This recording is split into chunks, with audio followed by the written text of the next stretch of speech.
Hello everyone. I thought I would make a quick video to answer some of the common questions that I get about the collection from YouTube or in person. And I just had a few minutes, so I thought I would throw a video down. I even made a list so that I don't ramble on for too particularly long. For those of you who don't know, I have a collection of 4 IWC watches. Today I'm wearing the Mark 20 on a NATO strap, and I'll just hop right into this. First, someone commented on my discussion on the last video, the part 5, about the uneven SCHAFFHAUSEN logo. And again, I can't tell you, I haven't taken a photo and drawn lines across it in Photoshop or anything to look at to make sure it's on plane. But it's a universal quirk, and it's not anything that detracts, but I'll try and get a good zoomed in shot here. If you look at the word SCHAFFHAUSEN underneath IWC, it appears as though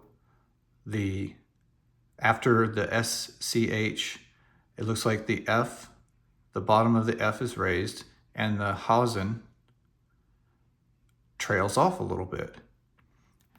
And it's not an error because it is on every single model that I have. It looks wavy. I don't understand. It has to be intentional. I just don't get it. You can't really see because the sword hand of the pilot gets in the way, of the chrono gets in the way, but it is what it is. And then even we'll look at the Mark 20.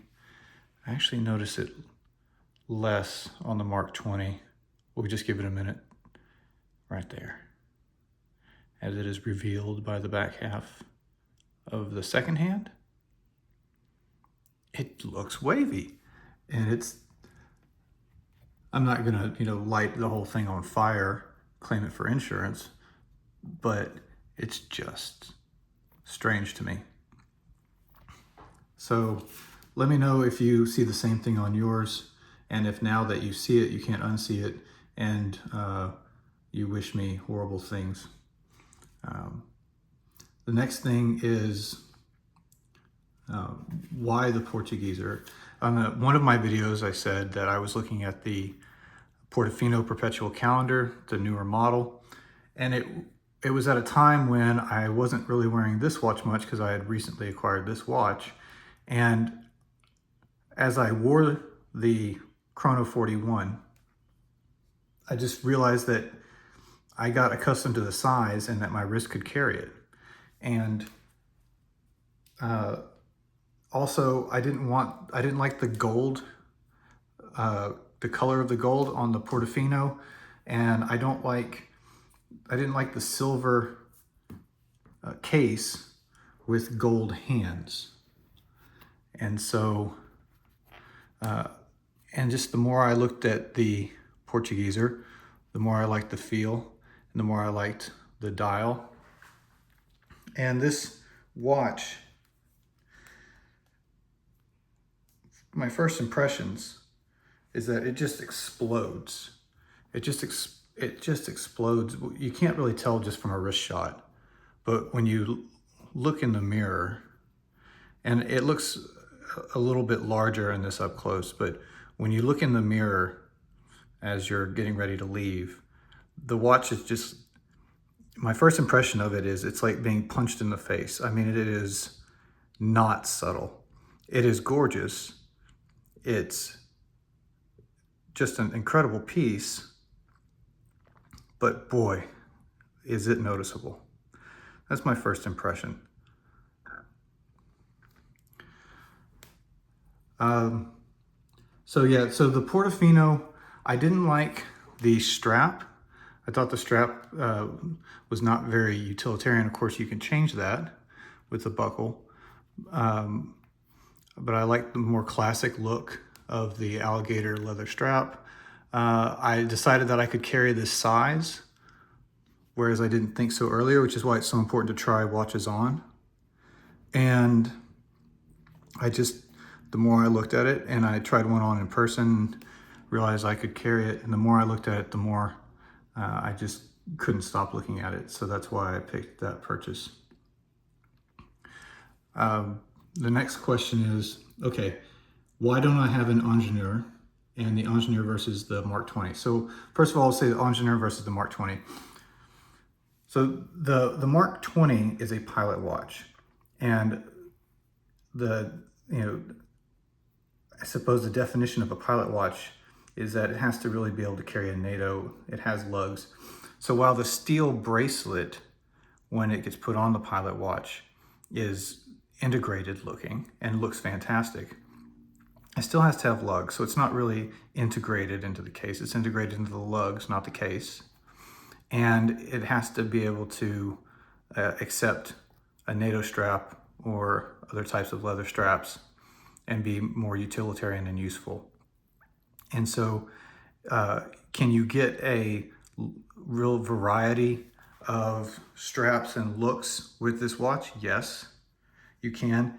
Could it be an only watch? Absolutely. And then we'll talk a little bit about that when we get to the next part. But I do love it. And the one thing that you can't do with an integrated sports watch is you can't put it on a NATO even if you wanted to. So there are benefits to having a lugged strap. And if you have an integrated bracelet watch and you want a different strap, you only have one option. Well, you have two. You can get garbage from China, or you can pay through the nose.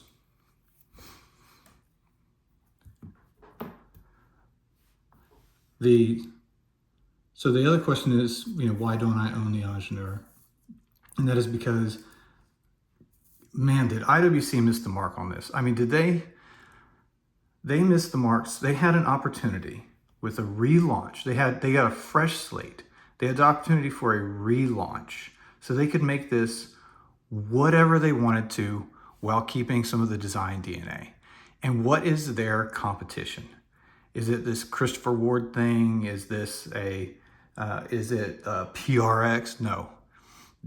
Their competition is the mid-tier, and they could take business. There is no one competing with them really in that tier, in that price range, in that $10,000 price range. You can go up and double the price and move into Vacheron territory. You can go way down and get into Tissot territory, Christopher Ward or whatever it is. But they had no one competing with them in that segment. So they could steal the low market by offering something that made it worth paying more, or they could offer a value proposition to those that were looking at something like the Vacheron Overseas and bring in more interest into their brand. And you can buy two IWCs for the cost of the Overseas, and by offering a value proposition. And they had all the time in the world to look at their competitors and see what they were doing. And what did they do with it? They launched a absolute meh product that has no advantages over anything. It doesn't have, I'll get into it. So let's have a look. I'm gonna do the most awesome YouTube thing ever and show you a picture of a computer screen.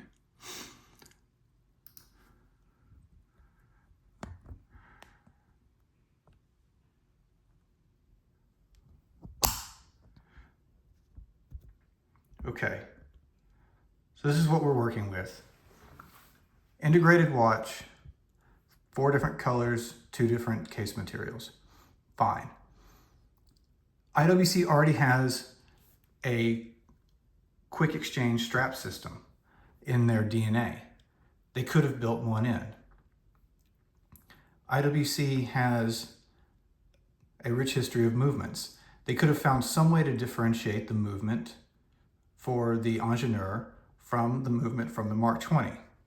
They didn't. They could have priced this more aggressively. They didn't. $11,700, $14,600. Fine, it's not about the price, it's about what you're getting for the price. If you go to the Vacheron main competitor, what do you get? What are you getting? You're getting essentially packaged in for $24,000 in whatever dial color you choose. You're getting a sport, dress, and all-around look for this watch. So you get extreme versatility. What do you get? You get a display case back. More importantly, IWC is touting the bracelet on the Mark 20 for how versatile it is, because it has 5 millimeters of extendability. And in the Vacheron integrated bracelet with the butterfly clasp, you have 3 millimeters of adjustability built into it. IWC stands for engineering. They are engineers. And instead of engineering value into the bracelet that makes you want to upspend, instead of engineering adjustability into the steel bracelet to compete with like models, instead of engineering an advantage to the movement, a twin barrel system or some other, you don't even have to put in a display case back. You can keep the closed case back, but still, and save money on the finishing, let it all be machined, but build some sort of engineering benefit into that movement, just some sort of some adjustment that really makes it special. But instead, what did they do? They slapped a Mark 20 movement into an integrated watch, charged double for it, and offered no value proposition over the Mark 20, except for the fact that you like the fact that you don't have to look at lugs. That is it. You don't have to look at lugs. And, this Chris Granger Air gentleman who is running IWC now, he's done some really great things with materials. He's done some really great things with their complications, their hero pieces. And they had a chance to create a hero piece in an untapped $10,000 segment of integrated sports watches. And they had a plethora of time and competition to look at to benchmark themselves against. And they didn't say thinner, complication, diversity. They said, they just phoned it in. They phoned it in. A college student with an engineering degree and some time on their hands and a little bit of time for market research could have created a better watch. I know that I could have. Could I have done it for the price? Well, clearly they have market researchers and they have engineers working together, and they have a whole team deciding how they're going to manufacture and price these things. But if a team made you right, then businesses wouldn't go under and every product would be a hit. So saying outright that, oh, there's people looking at this. Well, there were people looking at, at that crypto company that went under. There are people that look at, looking at various car auto manufacturers that produce, somebody produced the Pontiac Aztec Some group of people decided the Pontiac Aztec was something that was worth making, and those people are clearly not employed anymore. Whoever looked at the ingenieur and said, we're going to put a generic pre-existing movement that is in the Baume and Mercier, that is in other IWCs. We're going to put a generic unspecial movement in a generic unspecial watch with a generic unspecial bracelet and charge a premium for it. Those people should find something else to do with their lives. And and this isn't something that I'm saying because I'm on the internet and because there are no consequences, because I'm not seeing anyone face to face and there's no decorum. If I were at an event and I happened to meet the people who created that watch, I would thank them for producing some truly beautiful pieces that I enjoy.